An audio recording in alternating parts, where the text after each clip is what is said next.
siang, salam sejahtera. Yang terhormat Bapak Ibu dosen UKIN Kinerja PPG dalam jabatan tahun 2024. Perkenalkan, nama saya Romian Kristiani Melda Nenggolan. Saya adalah mahasiswa PPG dalam jabatan tahun 2024 di LPTK STPK Santo Fransiskus Asisi Semarang dengan nomor induk mahasiswa 24107256. Pada hari ini, hari Kamis 17 Oktober 2024, saya akan melaksanakan ujian kinerja di SMA Negeri 3 Medan, Provinsi Sumatera Utara. Adapun praktek pembelajaran kali ini saya akan laksanakan pada kelas 10 dengan materi bersikap kritis dan bertanggung jawab terhadap pengaruh media massa. Berikut ini ujian kinerja saya. Terima kasih.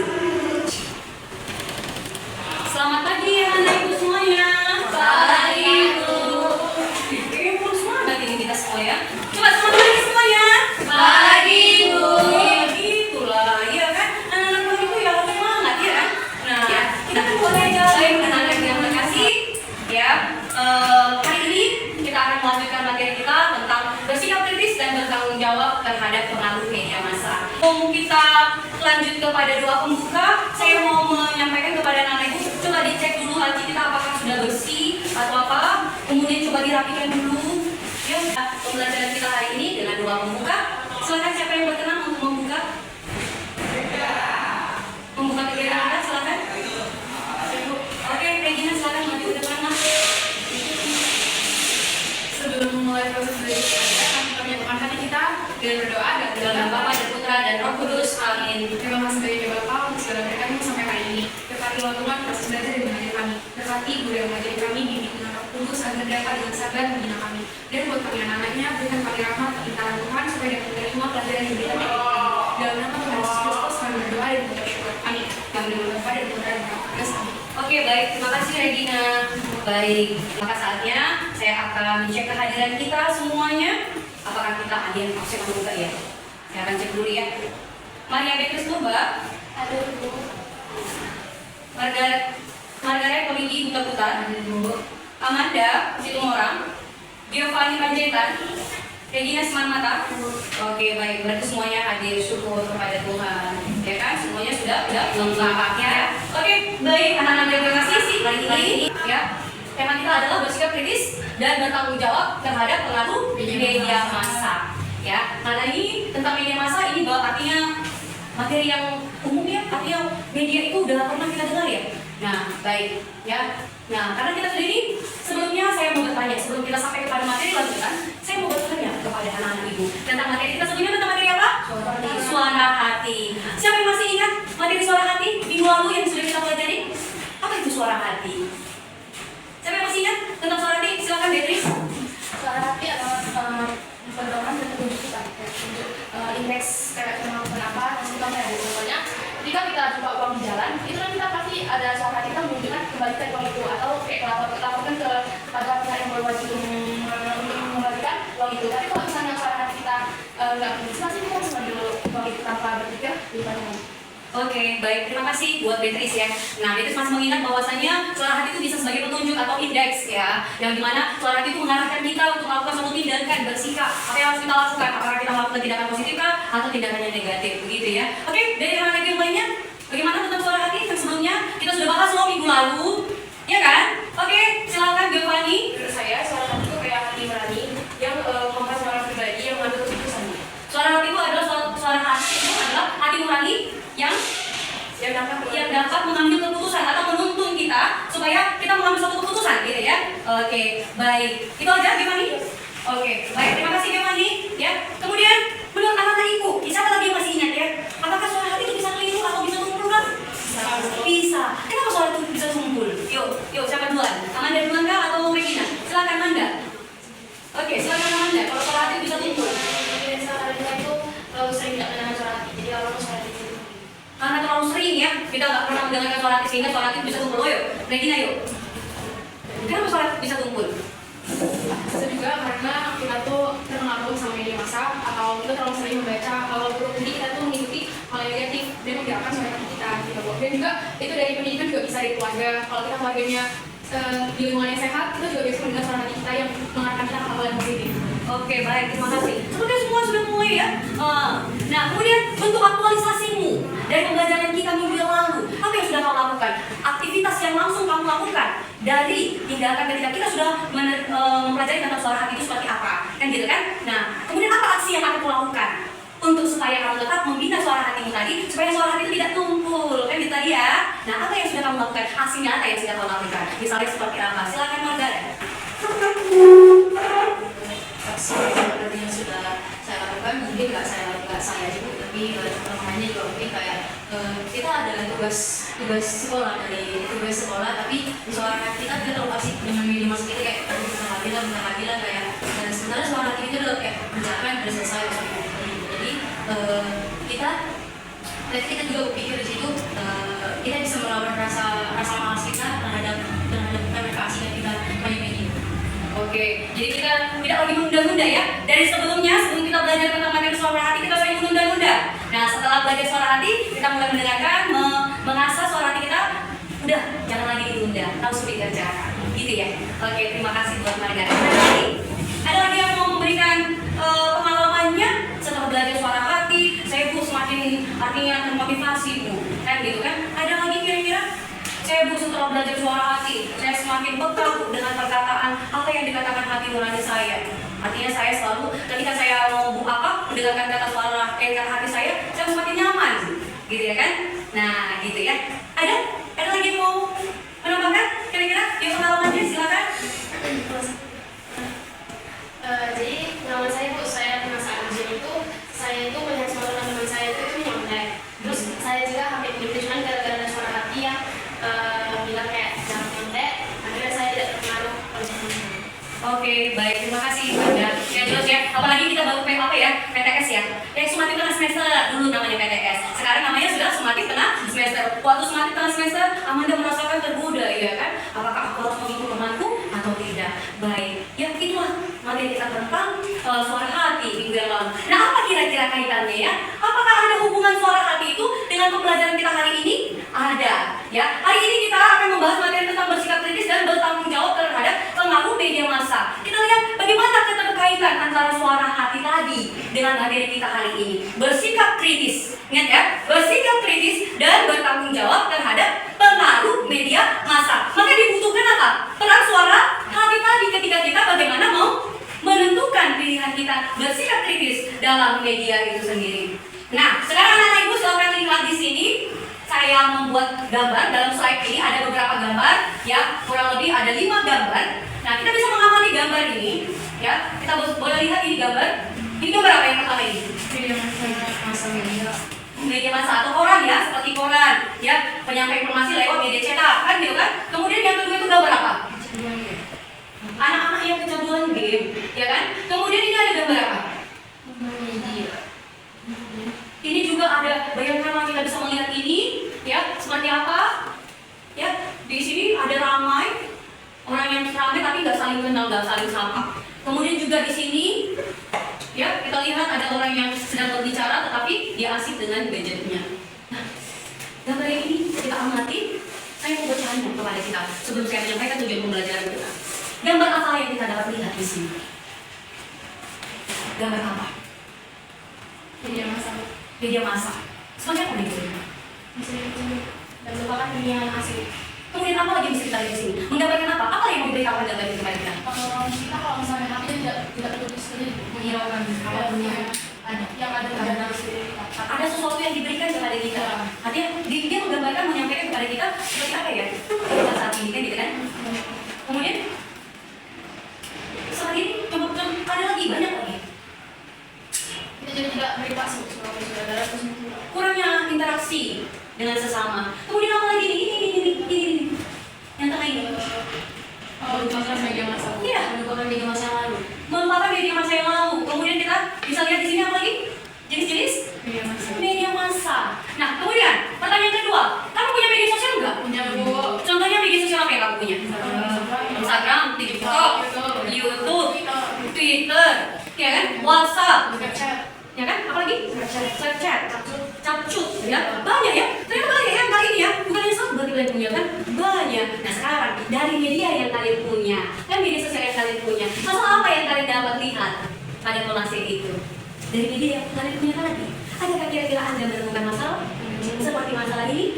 Apa itu? Kecanduan bermain HP. Kemudian apa lagi? Lupa waktu dan kurang bertanggung jawab. Kemudian apa lagi? Kurang memperhatikan sekitar. Kemudian apa lagi? Banyak ya? Banyak ya? Nah itulah kita ya kan? Nah berarti kita sudah mulai paham ya. Tadi kita sudah melihat gambar yang saya tayangkan tadi ya. Gambar itu saya desain, saya ambil dari ya, saya menggunakan media ya. Saya desain di aplikasi Canva, kemudian saya ambil, saya download sehingga jadi seperti saat ini. Jadi berdasarkan gambar yang baru kita lihat tadi, kita jadi semakin tahu ya apa itu media massa itu. Makin tahu nggak? Makin mengerti nggak anak ibu? Ada nggak yang kita dapatkan? Media massa itu apa enggak? Kayak gitu kan? Makin semakin tahu ya. Maka kita memiliki semakin tahu kita apakah yang melakukan selama ini dengan punya sosial mediaku, ya kan? Apakah aku semakin memiliki pengaruh negatif atau pengaruh positif yang lebih berkembang dalam diriku? Ya, nah artinya dengan pertanyaan pemantik tadi di awal tadi kita semakin mampu membedakan, semakin paham kita untuk membedakan mana yang benar dan mana yang salah. Maka dengan demikian kita sudah mulai ini melakukan proses sikap kritis kita. Ya, sudah mulai kita menanamkan sikap kritis terhadap perkembangan diri itu sendiri. Ya, oke? Itu dia. Maka sebelum saya sampaikan kepada tujuan pembelajaran, saya punya pertanyaan asesmen awal dari pertanyaan pemantik yang saya jelaskan dari awal tadi. Ya, saya punya pertanyaan di awal. Apa yang kamu ketahui tentang media massa? Oke, silakan Beatrice. Media massa adalah media yang dapat membantu kita mencari informasi, menggali dan menemukan informasi lebih lanjut tentang sekitar kita dan dunia luar. Oke, Beatrice mengatakan media massa itu adalah untuk membantu kita menemukan informasi, ya kan? Menemukan informasi, itu kata tadi kan? Supaya apa? Kita dapat mampu membedakan mana yang baik dan mana yang tidak baik. Itu tadi kata Beatrice. Kemudian teman-teman yang lain, apa yang kamu ketahui tentang media massa itu? Dan bagaimana media massa itu bisa mempengaruhi kita? Yuk coba kita pikirkan, masa itu sebenarnya apa ya? Kemudian jenis media massa itu apa saja ya? Nah, media massa dulu tadi sudah disampaikan oleh Margaret ya. Nah, dulu seperti apa media massa itu? Dan sekarang seperti apa media itu? Apakah di zaman dulu sudah adakah perkembangan media itu? Silakan. Jadi media massa itu alat untuk mengandalkan informasi dan juga pesan. Dan bagaimana mengaturnya itu mengatur itu bisa diatur dan dikontrol dengan sesuai dengan cara kita memakannya. Kalau misalnya kita itu menggunakannya itu untuk mencari informasi dan tidak terlalu bergantung pada HP dan tempat media waktu, itu positif. Tapi ada juga yang menggunakan dari sama game, kecanduan game, atau lupa waktu melupakan tugas tanggung jawab. Oke, baik, terima kasih. Ya, buat teman ibu, wah, kita harus bermain kritis di sini kan, terhadap perkembangan media itu kan. Ada lagi? Bagaimana media massa itu dapat mempengaruhi kita? Atau ya, silakan Regina. Yang saya tahu tadi Bu ada punya sedikit tentang jenis media massa. Media massa yang dulu itu masih cetak, koran, majalah, masih melihat dari yang udah dicetak bentuknya kan ya. Sedangkan yang sekarang itu lebih terkenal media massa itu elektronik, media HP dan terlihat. Kalau pengaruhnya sendiri sih Bu, itu pasti udah mempengaruhi cara kita bersikap terhadap sesuatu, baik itu sikap positif ataupun sikap negatif. Kalau sikap negatif itu paling sering kita temui, jadinya sering kecanduan, bermain HP, lupa waktu, atau bahkan nggak disiplin terhadap waktu. Kalau sikap positifnya itu juga bisa memberikan kita membantu kita dalam mengakses informasi, misalnya kayak tugas kita bisa cari dari media massa yang sekarang elektronik, atau kita juga bisa jadinya bersikap kritis terhadap informasi-informasi yang ada sekarang atau berita sekarang. Oke, baik. Fani mungkin ada mau menambahkan? Cukup? Oke, baik ya. Mungkin saat ini itu ya. Yang kita ketahui tentang media massa itu ternyata kita sudah mulai mengenal. Ya, media massa itu jenis-jenis media itu sudah mulai kenal. Ya, yang tadinya kita mungkin tidak menyadari. Ternyata media massa itu sudah mengalami perkembangan. Nah, artinya apakah media cetak dulu ya mengalami perkembangan nggak dengan sekarang? Mengalami. Ya, dulu orang mendapatkan informasi itu dari mana? Media cetak, koran. Sekarang koran itu sudah berbau di digitalisasi. Hanya ingat perlu apa yang perlu kita kritisi dari sini? Apa yang perlu kita kritisi dari sini? Dulu kita mendapatkan informasi berita itu sumbernya semua dari buku, ya kan? Kemudian dari artikel atau majalah, yang dari koran, yang dimana misalnya kejadiannya kemarin baru tercetak terinformasikan lewat surat kabar, ya kan, setelah 1 minggu atau berapa minggu, ya kan gitu kan? Kalau sekarang cepat banget itu kita dapatkan informasi beritanya. Apa berarti kira-kira apa yang harus kita kritis dari situ dan perkembangan itu? Dari ini kita itu harus kritis, kita nggak langsung percaya dengan informasi yang ada, karena kan yang Apa? Apa yang? ya sumbernya itu harus kita pastikan dulu apakah itu sesuai dengan fakta atau tidak. Oke. Harus jangan langsung percaya karena banyak juga berita-berita hoax. Yes. Oke, good. Ya, benar ya. Yes. Nah, karena dulu, ya kan, orang mau menyampaikan informasi itu memang betul-betul jelas. Kalau sekarang, enaknya saja, ya kan? Ada pepatah mengatakan dulu mulutmu adalah harimaumu, katanya kan? Kalau sekarang tidak lagi mulutmu adalah harimaumu, tetapi jarimu, ya kan? Maka kita dengan jari banyak sekali ya. Maka perlu kita bersikap kritis. Ya, dulu orang dengan kata-kata, sekarang dengan kita kan tangan semua, ya.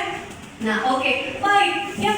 Saya sungguh sangat bangga karena kita udah mulai bisa ya, sudah mulai tergali ternyata ya dari asuhan awal pertanyaan pemahami gitu ya. Nah, oke, sekarang saya akan sampaikan apa yang mau kita capai dalam pembelajaran kita dari bersikap kritis dan bertanggung jawab terhadap pengaruh media massa itu. Nah, di sini tujuan yang akan kita capai, anak-anak ibu nanti akan mencapai apa? Harapannya dari pembelajaran kita hari ini, materinya apa? Yaitu supaya kita nanti mampu bisa memahami apa itu ajaran gereja Katolik tentang sikap kritis dan bertanggung jawab terhadap pengaruh media massa. Maka saat ini saya akan menggunakan model problem based learning, dengan artinya dengan metode ini, dengan model ini kita dapat bersikap kritis dan bertanggung jawab sebagai bentuk perwujudan iman kita dan mampu bersyukur kepada Allah atas kemampuan sikap kritis terhadap perkembangan media massa itu. Maka saya nanti ya, mudah-mudahan waktunya cukup. Kalau nggak cukup berarti pertemuan kita dibagi dua, yaitu nanti kita di sini mengenal apa itu media massa, bagaimana itu jenis-jenis media massa, kemudian dampak positif dan dampak negatif dari media massa itu. Kemudian kalau tidak sempat nanti kita akan membahas di pertemuan berikutnya lagi, yaitu tentang bagaimana ajaran gereja. Gereja mengajarkan kepada kita untuk bersikap kritis dan bertanggung jawab. Ya, itu. Ya, 2 kali pertemuannya. Nah itu. Maka kembali lagi kepada sini. Saya mau mengundang, mau menstimulus, ya kan? Artinya mau merangsang. Ya, bagaimana cara kita berpikir dengan gambar-gambar ini? Tadi cuma 5, sekarang sudah lebih banyak lagi gambar yang saya tawarkan. Nah, dari gambar ini, bisakah kita merumuskan pertanyaan apa yang muncul dalam pikiran kalian? Apa pertanyaan apa yang bisa kalian rangsang atau yang kalian yang kalian pikirkan? Gambar ini cukup jelas bukan? Jelas ya? Bisa nampak semua ya? Bisa dulu. Gambar apa ya? Apa yang mau disampaikan? Atau pertanyaan apa yang mau kita inikan untuk menjadi bahan diskusi kita nanti? Kira-kira? Di situ saya nampak ada cowok main HP. Itu dia megang mata. Kayaknya itu dampaknya dampak main HP itu dan gadget itu dapat merusak mata kita. Terus di situ juga ada kebersamaan kita, dampaknya dapat mengurangi kekompakan dan kebersamaan kita. Oke, ya, mengurangi kekompakan dan kebersamaan. Oke, nanti saya akan rangkumkan ya apa yang mau menjadi ide kita untuk jadi bahan diskusi kita. Silakan. Saya melihat dari gambar nomor 2, 3 dan B itu yang mana mereka terlalu berfokus pada mereka atau media mereka sehingga mereka tidak komunikasi secara langsung, sehingga yang biasanya kita itu berkumpul yang seharusnya berbicara, bertukar cerita, tapi dengan mereka karena terlalu fokus pada media massa mereka sehingga mereka terjadinya pengurangan antara komunikasi. Oke, terasa begini ya, yang jauh terasa dekat, yang dekat terasa jauh, gitu ya kira-kira ya. Oke, baik, terima kasih. Ya, ini kita sudah lihat ya. Oke, kita bisa ya masih diingat ini gambar ini? Saya akan menyiapkan Anda dalam kelompok. Ya, apakah kalian mau bergabung atau tetap ini kelompoknya? 3/2. Oke, silakan nanti kalian bagaimana nanti membentuk ini, boleh diganti posisinya ya. Nah, ini satu kelompok, nanti kita 2 kelompok ya. 2 kelompok, nanti ini di sini diskusi. Kalian boleh ya nanti hasil diskusi. Saya akan bantu dengan ini pertanyaannya. Ya, siapa kelompok 1? Mana kelompok 1? Kalian kelompok 1 atau mana? Kalian 1, ini adalah 1 ya, karena kalian ini ya 3 kalian ya. Kalian kelompok 2 ya? Nah, kalian kelompok 2 silakan satu posisinya. Nah, saya berdasarkan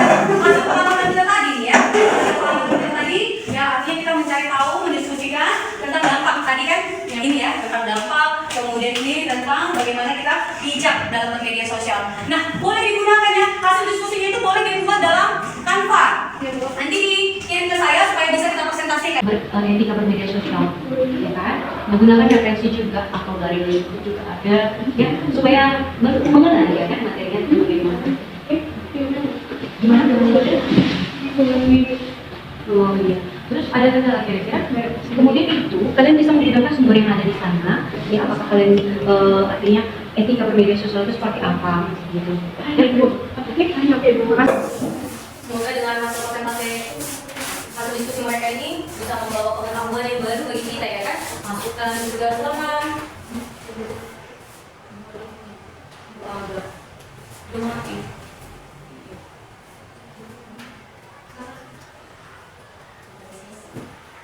Pikiran serta perilaku masyarakat. Kemudian dampaknya akan dibacakan oleh Amanda. Jadi ada nih dampak-dampak dari media massa. Dampaknya itu terbagi jadi dua.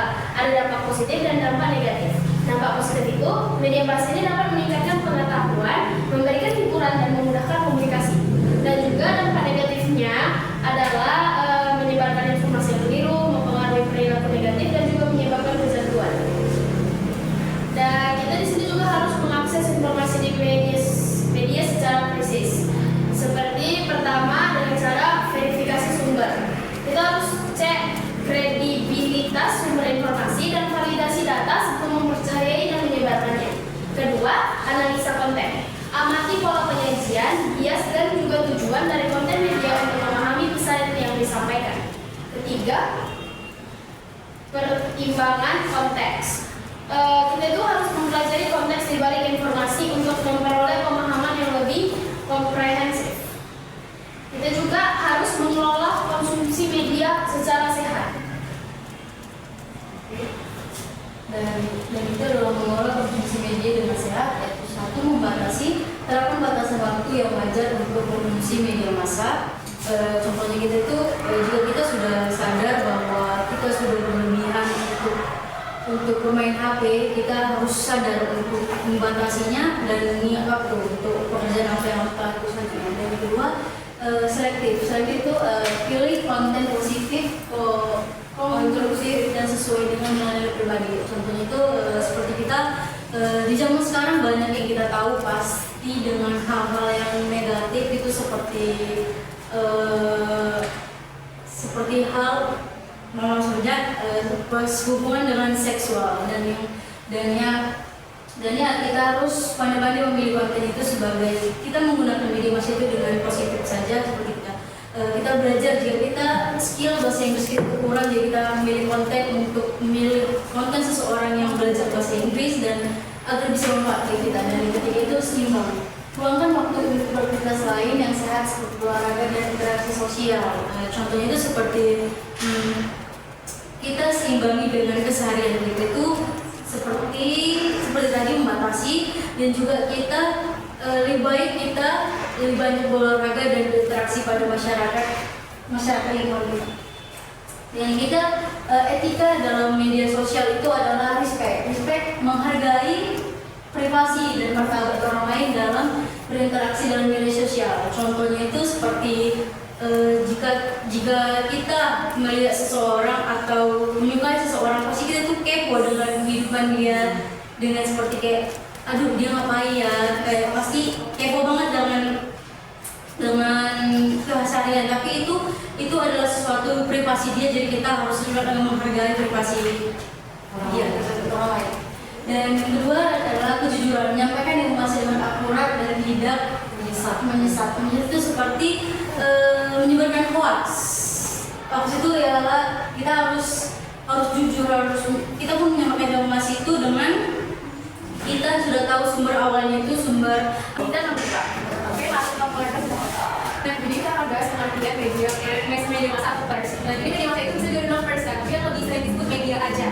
Itu adalah sebuah istilah yang mulai didapat dari tahun 1920-an untuk mengistilahkan jenis media yang secara khusus didesain untuk mencapai masyarakat yang sangat luas. Dalam pembicaraan sehari-hari, istilah ini tadi sering disingkat media. Nah, jadi media massa ini adalah sarana komunikasi yang digunakan untuk menyampaikan pesan pada hal yang umum secara serempak. Media massa juga dapat berupa surat kabar, berita, tabloid, radio, televisi, dan internet. Yang sebelum televisi dan internet itu yang zaman dulu ya.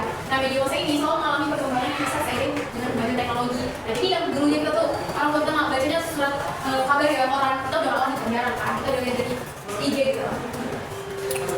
Dan di sini ada dampak positifnya negatif dan saya menggunakan dampak positif.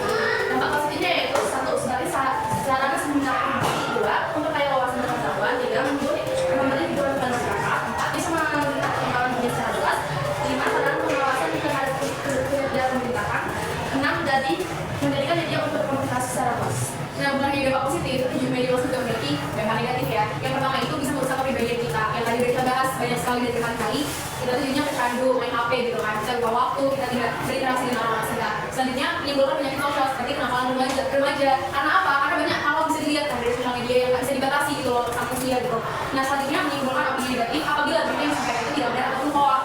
Nah, jadi berita bohong itu lebih mudah tersebar dengan adanya media masa yang sekarang, media elektronik. Nah, selanjutnya bisa menimbulkan perbedaan persepsi yang menimbulkan Mengapresiasi sekali hasil diskusi kalian. Ternyata semua kita punya kemampuan yang luar biasa dalam penggunaan media itu sendiri. Ya, nah saya lihat hasil karya bagus ya, di mana kelompok 1 sudah menjelaskan seperti apa itu media, bagaimana itu media ya. Kemudian jenis-jenis media itu ada 2 tadi kan, yaitu media apa? Media cetak dan media elektronik. Kemudian dari kedua itu kita bisa lihat bagaimana perkembangan yang mana mengalami perkembangan yang besar. Kemudian kita dalam paparan mereka, diskusi mereka mempresentasikan tentang dampak negatif dan dampak positif dari media itu sendiri ya. Nah, kemudian mereka juga memaparkan tentang jenis-jenis dari media massa itu sendiri. Nah, ini sesuatu hal yang sangat bagus. Demikian juga dengan tadi ya, kelompok 2, bagaimana kita diajari beretika sosial, beretika media sosial ya. Nah, itu ya. Nah, di sini ya tadi ya, peran orang tua, etika penggunaan sosial, kita mampu mengelola atau mengkonsumsi media itu dengan sehat, dengan baik. Baru bagaimana cara kita untuk menghindari berita-berita hoax ya, dengan mengakses informasi dengan cara kritis. Ya, yang pertama harus kita verifikasi dulu berita itu. Kemudian kita lihat dari sudut pandang mana, perspektif mana. Kemudian kita gunakan literasi media kita sehingga kita mampu menetapkan atau meneruskan informasi yang kita terima itu sendiri ya. Nah, itu yang saya lihat dari hasil presentasi anak-anak ini selanjutnya. Itu yang belum tampak, tapi nggak apa-apa ya. Jangan langsung harus semangat ya. Tetap termotivasi, tetap semangat ya. Itu kan nanti ya prosesnya ya, aksinya nanti setelah pembelajaran ini kita tidak lagi kepada pandangan negatif lagi, semangat negatif, sehingga kita nantinya setelah pembelajaran ini kita semakin selektif ya.